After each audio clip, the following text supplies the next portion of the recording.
السلام علیکم ورحمۃ اللہ وبرکاتہ. بھائی دہلی سے فاروق علی خان عرض کر رہا ہوں. فاروق علی خان حضرت صاحب، مجھے سانس کی تکلیف ہے اور الحمدللہ میں روزے سے ہوں. اللہ قبول کرے. سانس جب پھولتا ہے تو کیا ایسی حالت میں نیبولائزر یا انہیلر کا استعمال کر سکتے ہیں؟ برائے کرم اپنی آرا سے مستفیض فرمائیں. ہمیں بہت پریشانی ہو رہی ہے. جزاک اللہ خیر. السلام علیکم ورحمۃ اللہ وبرکاتہ. وعلیکم السلام ورحمۃ اللہ وبرکاتہ.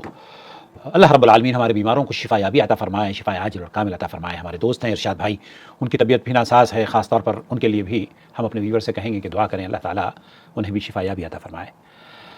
نیبولائزر اور انہیلر یہ دو مختلف چیزیں ہیں روزے دار کے لیے، اور ان دو چیزوں کے فنکشن بھی مختلف ہیں اور دونوں چیزوں کی جو استعمال ہیں وہ بھی مختلف ہیں.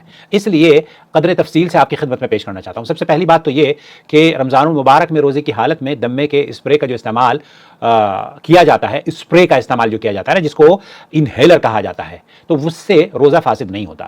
دمے کے اسپرے سے روزہ نہیں ٹوٹتا، کیونکہ وہ پریشر گیس ہوتی ہے جو پھیپھڑوں پہ جاتی ہے، اور وہ کھانا بھی نہیں ہے، وہ طاقت کے لیے غذا بھی فراہم نہیں کرتا. دمے کا مریض ہر وقت رمضان اور غیر رمضان دونوں حالتوں میں اس کا عام طور پر استعمال کیا کرتے ہیں اور وہ محتاج رہتا ہے. اسی لیے سماحت شیخ عبدالعزیز ابن باز اور دیگر اہل علم کا یا سعودی عرب کی جو فتویٰ کمیٹی ہے ان کا موقف یہی ہے. شیخ عثیمین سے پوچھا گیا تو انہوں نے کہا کہ یہ اسپرے اس کی شکل میں ہوتا ہے نا، ایک بخار کی شکل میں ہوتا ہے اور وہ معدے میں نہیں جاتا، اس لیے ہم یہ کہیں گے کہ آپ روزے کی حالت میں اسے استعمال کر سکتے ہیں، اس میں کوئی حرج نہیں ہے، اس سے روزہ نہیں ٹوٹتا. سعودی عرب کی جو فتویٰ کمیٹی ہے ان کا کہنا یہ ہے کہ مریض جو دمے کی دوا سونگھ کر استعمال کی جاتی ہیں وہ سانس کے ذریعے پھیپھڑوں تک جاتی ہے، نہ کہ معدے میں. جو دوائیاں آپ انہیل کر رہے ہیں وہ پھیپھڑوں تک جاتی ہیں، معدے میں نہیں جاتی، لہذا یہ کھانا پینا نہیں اور نہ ہی اس کے حکم میں آتی ہے. ظاہر یہ ہوتا ہے کہ اس کے دوا کے استعمال سے روزہ نہیں ٹوٹتا. نمبر 2، جو آپ پوچھ رہے ہیں انہیلر کی غالباً آپ نے بات کی تھی نا، اور نیوبلائزر کی.